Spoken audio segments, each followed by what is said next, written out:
या ब्रेडला इथं हात लावला की लगेच कळलं की हा ब्रेड काय फ्रेश नाही.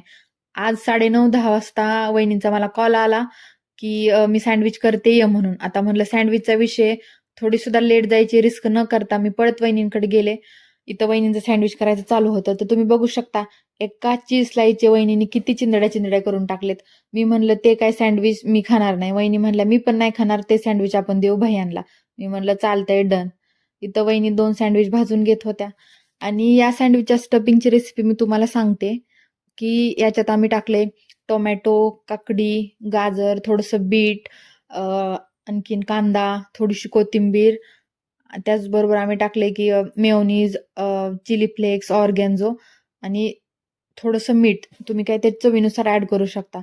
मला असं वाटतं की ब्रेड हेल्दी नाही, पण हे स्टफिंग हेल्दी आहे आणि आपण खाऊ शकतो आठवड्यातनं 2-3 वेळा तर सँडविच. आणि माझं तर काय मी कधीही खाऊ शकते. सकाळ, संध्याकाळ, दुपार माझ्याकडे काही टाईम नाहीये स्पेसिफिक. सँडविच म्हणलं की मी कधी पण रेडी असते. इथं मी दोन्ही ब्रेडवर स्टफिंग भरून घेतलं आणि व्यवस्थित चीज स्लाइस पेपरमधनं काढून घेतल्या आणि हे सँडविच बनवले.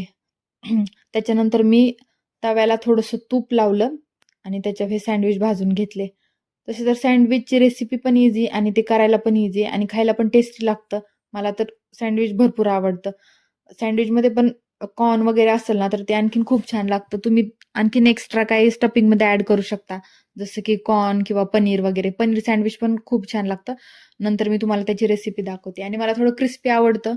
ते थोडं कडक केलंय मी. मग त्याच्यामध्ये कट होताना थोडं हे होत होतं. पण जोर लागा की हायशा म्हणत कट केलं. आणि स्वयंपाकातलं मला एवढं काय आठासाने येत नसलं, पण खायची प्लेट एकदम मी आठासाने डेकोर करणार असा विषय आहे माझा. इथं मी प्लेट डेकोर केली आणि केचप घेऊन मस्त सँडविच एन्जॉय केलं. आणि सँडविच एकदम सहजच केलतं, पण इतकं छान केलतं ना, कारण की वहिनी सँडविच मस्तच करतात आणि कुठली जरी गोष्ट केली ना वहिनीने किचनमध्ये ती त्यांची सुपरच असते.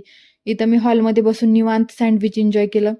ही रेसिपी तुम्ही पण नक्की ट्राय करा आणि नंतर मी पनीर सँडविचची रेसिपी तुमच्यासोबत शेअर करते. चला बाय.